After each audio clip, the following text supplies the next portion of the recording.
Magandang umaga sa ating lahat. Ngayon ay September 15, 2024 at narito ang update ukol sa maging lagay ng panahon sa susunod na 24 oras. Sa kasalukuyan ay wala po tayong namamataan pa na sama ng panahon or low pressure area dito sa loob ng ating area of responsibility. Ngunit meron pa rin po tayong minomonitor ng mga cloud clusters. Dito yan sa silangan ng Luzon, sa loob po yan ng PAR. And also meron din pong mga cloud clusters dito naman sa silangan ng Southern Luzon, Visayas area. Sa labas po yan ng ating area of responsibility. Kung saan yung mga kaulapan na po yun na ito ay posibleng magkaroon ng sirkulasyon within 24 to 48 hours. So possible po ngayong araw itong mga kaulapan dito sa may silangan ng Luzon ay magkaroon po ng sirkulasyon at kung saan kapag po ito ay naging isang ganap na low pressure area ay posible po itong magdulot ng mga pag-ulan dito sa may silangang bahagi ng Northern Luzon. So continuous monitoring po tayo at patuloy na magantabay sa updates na ipapalabas ng Pag-asa. At bagamat po wala pa tayong minomonitor na weather disturbance is patuloy pa rin pong nakakaranas yung malaking bahagi ng ating bansa ng mga pag-ulan at dulot naman po ito ng habagat. Kung saan ngayong araw po patuloy pa rin makakaranas ng mga malakas at ng mga tuloy-tuloy na mga pag-ulan itong western section ng Southern Luzon at Visayas. At nakita po natin this whole week is patuloy pa rin pong makakaapekto itong habagat at magdudulot pa rin po ito ng mga pag-ulan dito sa malaking bahagi ng Southern Luzon, Visayas at sa western section ng Mindanao. And also ayon din po sa ating latest analysis, posible din pong later this week is makaapekto din po or magdulot din po ng mataas sa tsansa ng mga malalakas na pag-ulan itong habagat dito din sa area ng Central at Southern Luzon. So continuous monitoring po tayo at patuloy na magantabay sa updates na ipapalabas ng Pag-asa.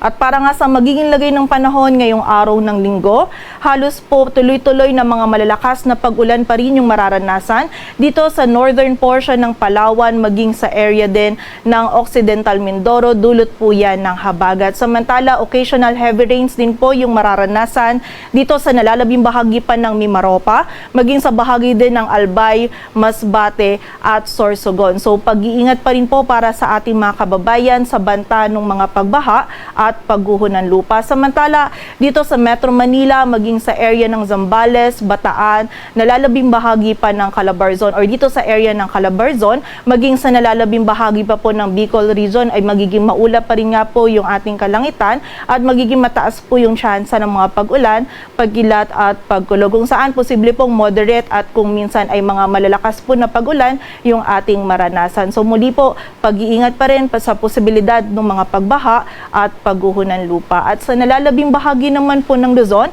ay magiging bahagyang maulap hanggang sa maulap yung kalangitan.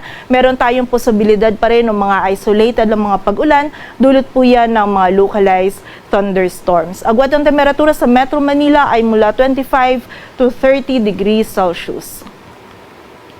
Samantala sa bahagi naman po ng Visayas at Mindanao, itong bahagi ng Aklan, Antique at Negros Occidental ay makakaranas pa rin po ng halos tuloy-tuloy na mga malalakas na pag-ulan dulot ng habagat. Samantala, occasional heavy rains din po yung mararanasan sa nalalabing bahagi pa ng Palawan, nalalabing bahagi ng Western Visayas at ng Negros Island Region, dulot po yan ng habagat. Samantala, yung the rest naman po ng Visayas or nalalabing bahagi ng Visayas, maging itong area din po ng Caraga, Northern Mindanao, Zamboanga Peninsula, Barm at yung area din po ng Soxargen. Ngayong araw ay magiging makulimlim din po yung panahon or maulap yung ating kalangitan at mataas pa rin po yung tsansa ng mga scattered po o yung mga kalat-kalat na pag-ulan, pagkilat at pagkulog na dulot pa rin po ng southwest monsoon o habagat. So muli po, pag-iingat pa rin sa ating mga kababayan sa banta ng mga pagbaha at pagguho ng lupa. Samantala dito naman po sa area ng Davao Region ay meron pa rin tayong mga mararanasan ng mga isolated na mga pag-ulan, dulot yan ng mga localized thunderstorms. Agwat ang temperatura sa Cebu ay mula 26 to 31 degrees Celsius at sa Davao naman ay 26 to 33 degrees Celsius. At para naman sa lagay ng dagat baybayin ng ating bansa, ay meron po tayong nakataas na gale warning. Dulot po ito ng habagat, partikular na yan sa Occidental Mindoro, Palawan, Romblon, Western Visayas, dito sa area ng Negros Island Region, Central Visayas, Southern Leyte, Zamboanga del Norte, maging sa area din ng Camiguin, Dinagat Islands, maging sa area din ng Surigao del Norte, kung saan mapanganib pa rin po or hindi natin pinapayagang pumalaot yung mga kababayan natin mga isda, pati na rin yung may mga maliliit na sasakyang pandagat.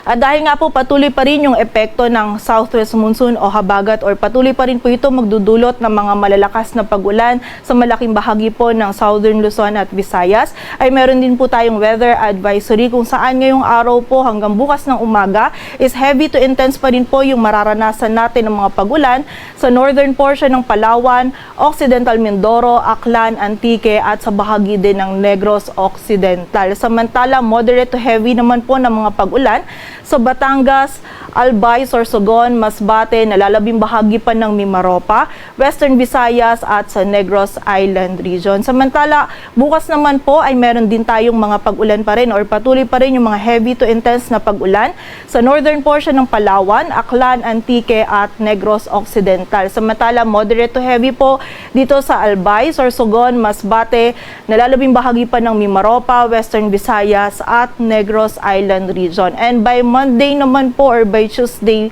ay meron din po tayong mararanasan na dito sa northern portion ng Palawan, Aklan at Antique at moderate to heavy din po yung mga pag-ulan natin sa Albay, Sorsogon, Masbate, nalalabing bahagi pa ng Mimaropa, Western Visayas at Negros Island Region. So muli po, pag-iingat pa rin para sa ating mga kababayan sa banta po ng mga pagbaha at pagguho ng lupa, and also makipag-ugnayan din po tayo sa LGU or ating mga local DRRM offices para po sa mga aksyon na kailangan po natin gawin para sa ating kaligtasan.